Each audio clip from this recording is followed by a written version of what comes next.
আজকে আমার সামনে আছে এদিকে NS 125 আর এখানে N 125। তো এই দুটো বাইকের সম্পর্কে আজকে তোমাদের সাথে ডিটেলসে শেয়ার করব। তো আজকে আমরা দেখবো এই দুটো বাইকের প্রাইসের মধ্যে কতটা ডিফারেন্স আছে, সাথে কোনটা তোমাদের ভ্যালু ফর মানি হবে, কোন বাইকটা তোমাদের নট ঠিক হবে কি হবে না সেটা তোমাদের এই ভিডিওতে শেয়ার করব। আর ভিডিওটা যদি তোমাদের ভালো লাগে লাইক কমেন্ট শেয়ার আর চ্যানেলটাকে সাবস্ক্রাইব করে দিও। তো প্রথমে চাবের থেকে দেখে নিই। এই বাইকে আর এই বাইকের দুটোই নর্মাল কি দেখতে পারবে। এটা হলো N সিরিজের আর এটা হলো NS সিরিজের চাবি। ফ্রন্ট প্রোফাইলের কথা বলি তো এটা বোল্ড ডিজাইনের সাথে দেখতে পারবে। আর একবার আমি বাইকটাকে অন করি তারপরে দেখাচ্ছি তোমাদের।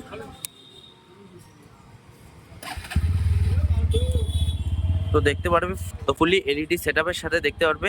আর এটা ডিআরএলটা দেখতে কিন্তু অনেকটা সুন্দর লাগে, সাথে এটা লো বিমে কাজ করবে আর এখানে তোমাদের হাই বিম কাজ করবে। আর এর যদি ইন্ডিকেটারটা দেখাই তো ইন্ডিকেটারটা এরকম ডিজাইনে দেখতে পারবে। আর এটা কিন্তু হ্যালোজেন ইন্ডিকেটার দেখতে পাচ্ছ, এটা কিন্তু হ্যালোজেন, কিন্তু এটার ডিজাইনটা আরেকটু বেটার হতে পারতো। সাথে এখানে দেখতে পারবে নাম্বার প্লেট ফিট করবে। আর যদি ফ্রন্ট সাসপেনশনের কথা আসি তো এখানে টেলিস্কোপিক ফোক সাসপেনশন দেখতে পারবে। আর সেফটির দিক থেকে রিফ্লেক্টরও দেখতে পারবে। আর এখানে যদি ডিস্ক সাইজের কথা বলি তো এখানে 240 সেকশনের ডিস্ক অফার করে কোম্পানি। সাথে অ্যালয় হুইলসের ডিজাইনটা একটু দেখে নাও। আর এখানে যদি টায়ার সেকশনের কথা আসি তো এখানে 80/100 উইথ 17 ইঞ্চের অ্যালয় হুইলস দেখতে পারবে। আর রিমের সাইডে তোমরা রেড কালারের স্ট্রিপও দেখতে পারবে। আর এটার ক্যালিবারটা কিন্তু নর্মাল ক্যালিবার থাকবে। তো একবার আমি N 125-এর ব্যাপারে শেয়ার করি। তো এটার লুকসটা দেখতে পারবে মাস্কুলার ডিজাইন আর অ্যাগ্রেসিভ ডিজাইনের সাথে দেখতে পারবে। আর বাইকটাকে একবার অন করি তারপরে। তো N 125-এর সামনের প্রোফাইলটা দেখতে পাচ্ছ অ্যাগ্রেসিভ ডিজাইনের সাথে দেখতে পারবে। আর এটার ইন্ডিকেটারটা কিন্তু আলাদা NS 125-এর থেকে, সাথে কিন্তু এখানে কোনো ডিআরএল দেখতে পারবে না। আর এটার প্রাইসটা কিন্তু NS-এর থেকে অনেকটাই কম। আর এখানে দেখতে পারবে বডি কালার অনেকটাই অ্যাগ্রেসিভ। সাথে এটা যদি মাঠগার্ডের কথায় আসি তো হেভি বিল্ড কোয়ালিটির উপরে থাকবে। আর এখানে দেখতে পারবে বডি কালার। আর এর যদি আমি ডিস্ক সাইজের কথায় আসি তো এখানে সেম 240 সেকশনের ডিস্ক ব্রেক থাকবে নর্মাল ক্যালিপারের সাথে। আর এখানে যদি আমি টায়ার সেকশনটা দেখাই তো 80/100 উইথ 17 ইঞ্চ অ্যালয় হুইলস থাকবে। তো ওভারঅল টায়ার সেকশন নিয়ে কোনো প্রবলেম নেই। দুটো বাইকেরই টায়ার সেম, কিন্তু অ্যালয় হুইলসের মধ্যে তোমরা তফাৎ দেখতে পারবে। এই বাইকের অ্যালয় হুইলসটা ডিফারেন্ট আর এই বাইকের অ্যালয় হুইলসটা কিন্তু ডিফারেন্ট। N 125-এর সাইড প্রোফাইলটা অ্যাগ্রেসিভ আর স্পোর্টি ডিজাইন দেখতে পাবে। আর এর একটা বিশেষত্ব দেখাবো যখন পাওয়ার ফিগার্স নিয়ে কথা বলবো, এই ডিজাইনটা কেন এই বাইকে দেওয়া হয়েছে। সাথে এখানেও দেখতে পারবে NS-এর যদি কথা বলি সাইড প্রোফাইলে তো এটা হেভি বাইকের ফিল অথবা বোল্ড ডিজাইনের সাথে দেখতে পারবে। আর এই বাইকটা যখন চালাবে তখন মনে হবে যে একটা হাইয়ার সিসির বাইক চালাচ্ছি। সাথে এখানে যদি ট্যাঙ্ক সাইজের কথা বলি তো এখানে 9.5 লিটারের ট্যাঙ্ক অফার করে। আর এখানে দেখতে পারবে পার্পল ডিজাইন সাথে ক্রোম ফিনিশের সাথে পালসারের ব্যাজিংটাও দেখতে পারবে। আর এ দেখতে পাচ্ছ বডি প্যানেলটা কতটা অ্যাগ্রেসিভ আর স্পোর্টি, যার কারণে যখন তোমরা হাই স্পিডে বাইকটা চালাবে তো তোমাদের বেটার স্টেবিলিটি প্রোভাইড করবে। আর এখানে দেখতে পারে কোম্পানি ফিটেড ক্র্যাশ গার্ড। আর এই সাইডে যদি আমি NS-এর কথায় আসি তো এখানে দেখতে পারবে এখানেও ডাইনামিক ডিজাইন দেখতে পারবে, কিন্তু এটার যেহেতু ওয়েটটা বেশি তো সে কারণে পাওয়ার ফিগার্স তো সেম থাকবে কিন্তু ওয়েট বেশি থাকার কারণে এটার স্পিডটা একটু কম। সাথে এখানে গ্রাফিক্স দেখতে পারবে 125 আর ক্রোম ফিনিশের সাথে পালসারের ব্যাজিংটাও দেখতে পারবে। আর N 125 থেকে কিন্তু এটার ফিউল ট্যাঙ্ক ক্যাপাসিটিটা বড়, এখানে 12 লিটারের একটা ট্যাঙ্ক দেখতে পারবে। আর এই বাইকটা যদি আমি মাইলেজের কথায় আসি তো এখানে 55 কেএমপিএল-এর মাইলেজ দেখতে পারবে।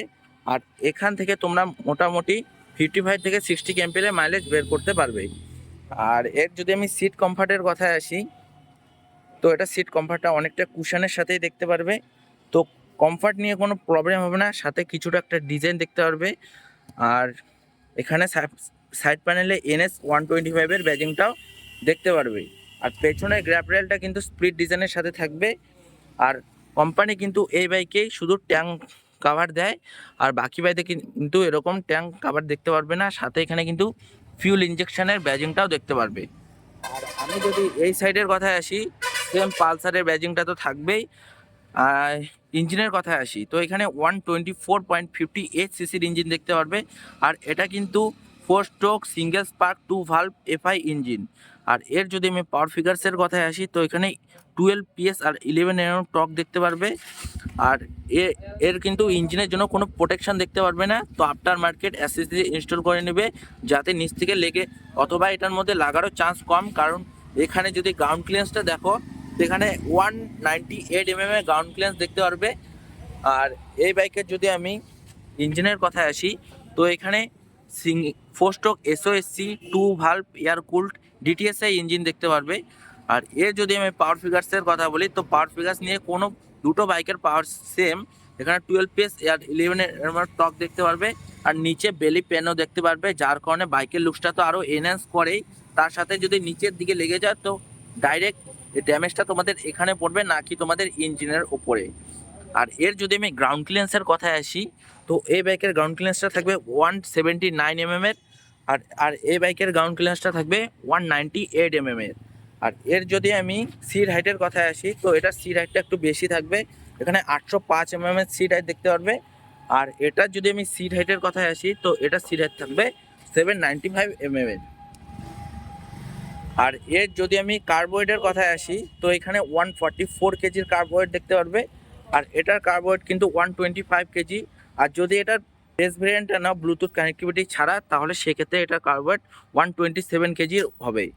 তো এর কারণেই এই তোমরা যদি বেশি টপ স্পিড অ্যাচিভ করতে চাও, অথবা বেশি স্পোর্টি অ্যাগ্রেসিভ পারফরমেন্স বের করতে চাও, সেক্ষেত্রে তোমাদের এই ব্যাগটা ভালো হবে, কারণ এখানে কার্বোয়েডটাও কম, তার সাথে পাওয়ারটাও সেম থাকবে। তো এটা তাড়াতাড়ি স্পিড অ্যাচিভ করবে, তার সাথে অ্যাগ্রেসিভ ডিজাইনের কারণে এয়ারটা ভালো করে পাসিং হবে, সে কারণে এই ব্যাগটা তোমাদের প্রোভাইড হবে।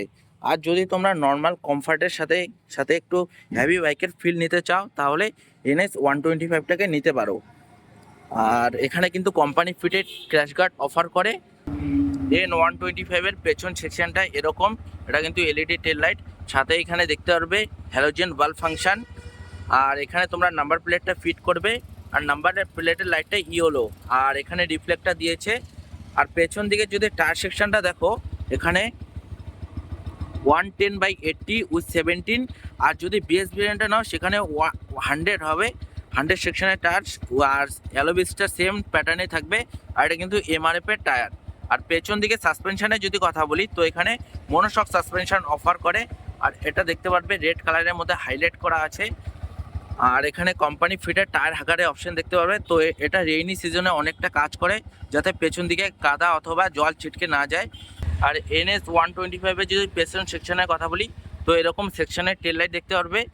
আর আর ইন্ডিকেটারটা কিন্তু শার্প ডিজাইনের সাথে দেখতে লাগবে। আর N125 থেকে কিন্তু এটার ইন্ডিকেটার ডিজাইনটা একটু ভালো, সাথে নাম্বার প্লেটের লাইট, নাম্বার প্লেটটা এখানে ফিট করবে।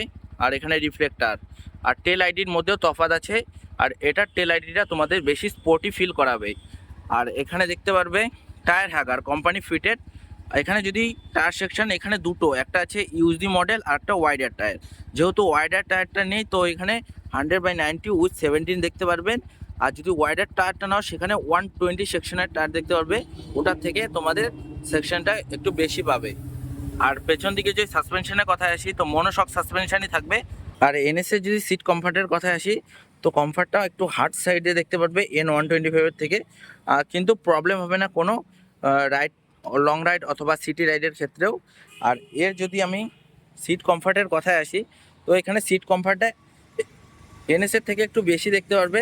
আর দুটো বাইক কিন্তু স্প্লিট ফাংশনের সিট থাকবে, এখানে পালসারের ব্যাজিংও দেখতে পারবে। আর আমি বলবো NS থেকে N125 সিটের কমফর্টটা একটু বেশি প্রোভাইড করছে, সাথে সাইড প্যানেলে N125 ব্যাজিংও দেখতে পারবে। আর এটা কিন্তু পার্পল কালারের কারণে বাইকের লুকসটা কিন্তু আরও ইউনিক করে তোলে। আর এটার গ্র্যাব রেলটা ওল্ড ফ্যাশন টাইপের দেখতে পারবে, আর ওটা স্প্লিট ফাংশনে দেখতে পারবে। N125 ফ্রন্ট কনসোলটা টোটাল এরকম দেখতে, যেখানে তোমাদের মিরাজটা এরকম শেপে দেখতে পারবে। আর এখানে সুইচ কোয়ালিটিগুলো কিন্তু প্রিমিয়াম দেখতে পারবে, 125cc হিসাবেও কিন্তু কোনো কস্ট কাটিং নেই এই ফিচার্সগুলোর মধ্যে। সাথে এখানে আপার ডিপার, আর সামনের দিকে পুল করে পাসিং, এখানে মোডের বাটন, সাইড টার্ন ইন্ডিকেটার আর হর্নের সুইচ। এখানে কিল সুইচের সাথে সেলফ স্টার্টও দেখতে পারবে। একবার আমি মিটারটাকে অন করি, দেখতে পাচ্ছ এখানে একটা ডিসপ্লে দেখতে পারবে, এলসিডি ডিসপ্লে, যেখানে তোমাদের ট্রিপ 1 কত কিলোমিটার, তারপরে টাইম শো করবে। এখানে তোমাদের ব্লুটুথ কানেক্টিভিটি ফিচার দেখতে পারবে, কিন্তু এখানে কোনো turn by turn navigation company offer করে না। সাথে এখানে ফিউল গেজ। আর একবার বাইকটাকে অন করি, তারপরে তোমাদের এটার মিটার কন্ট্রোলটা দেখাচ্ছি। তো এখানে average fuel economy 2, clock, Bluetooth 1, তারপরে instant fuel economy, average fuel economy, average fuel economy 2। তো এগুলোই সব কিছু তোমরা, আর ব্লুটুথ কানেক্টিভিটি ফিচার্সের সাহায্যে তোমরা কল, এসএমএস অ্যালার্ট, তারপরে সার্ভিস ডিউ ইন্ডিকেটার এগুলো শো করবে। আর উপরের দিকে নিউট্রাল, হাই বিম, সাথে এখানে লাইটের ফাংশনও দেখতে পারবে। আর এর যদি আমি সাইলেন্সারটা দেখাই, তো এখানে আন্ডার বেলি সাইলেন্সার দেখতে পারবে। আর এর কিন্তু রিফাইনমেন্ট ইঞ্জিনের সাথে। একবার এই বাইকের সাইলেন্সারটা শোনো।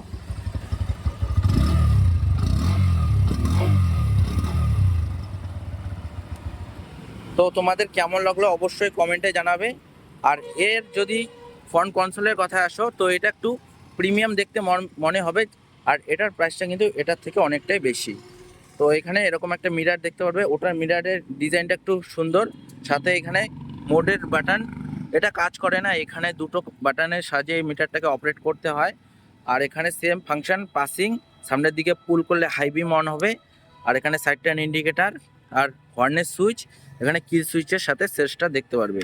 এর যদি মিটার কন্ট্রোলটা দেখো, তো এখানে ফুললি একটা এলসিডি ডিসপ্লে দেখতে পারবে, যেখানে তোমাদের আরপিএম, এখানে স্পিড, এখানে গিয়ার পজিশন ইন্ডিকেটার, এখানে টাইম শো করবে। এটা ফিউল গেজ, এখানে ইঞ্জিন ম্যালফাংশন, এখানে ব্লুটুথ কানেক্টিভিটি ফিচার্সের সাহায্যে call, SMS alert, service due indicator এগুলো শো করবে। আর এই দুটো বাটনের সাহায্যে তোমরা মিটারটাকে অপারেট করতে পারবে। এখানে average fuel economy, trip B, তারপরে এন্টার ওয়ার্নিং, এন্টার সেটিংয়ে এটা সিলেক্ট বাটনটা প্রেস করলে এন্টার সেটিংয়ে চলে যাবে। সেটিংয়ে এখানে পালসারের এসিস নাম্বার শো করবে মিটারটাকে কানেক্ট করার জন্য। ক্লকটাকে সেট করতে পারবে।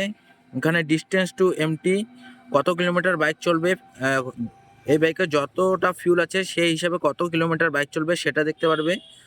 আর এখানে সেম পালসারের, তারপরে instance to fuel economy, distance to empty, average fuel economy trip বিতে অ্যাভারেজ ফিউল ইকোনমি। তো ওয়ার্নিংগুলো এখানে দেখতে পারবে, এন্টার সেটিং। তো এইরকম ফুললি ফাংশন দেখতে পারবে। আর কোম্পানি ফিটেড কিন্তু এখানে ইউএসবি সকেটও দেয় মোবাইল চার্জিং করার জন্য। আর এখানেও কিন্তু ট্যাঙ্ক মাউন্টেড ইউএসবি সকেট দেখতে পারবে।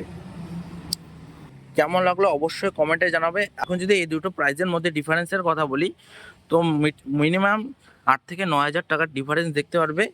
আর যেহেতু এটা প্রাইস বেশি, তো এখানে বেশি ফিচার্স দেখতে পারবে। আর এটার প্রাইস যেহেতু কম, তো সেখানে ফিচার্সটাও একটু কম, কিন্তু এটার স্পিডটা বেশি নেই। এটার স্পিডটা তোমরা সব থেকে বেশি অ্যাচিভ করতে পারবে, যেহেতু এটা লাইট ওয়েট বাইক আর এটা হেভি বাইক। তো তোমাদের যদি ভিডিওটা ভালো লাগে, লাইক, কমেন্ট, শেয়ার আর চ্যানেলটাকে সাবস্ক্রাইব করে দিবে। তো দেখা হচ্ছে নেক্সট ভিডিওতে।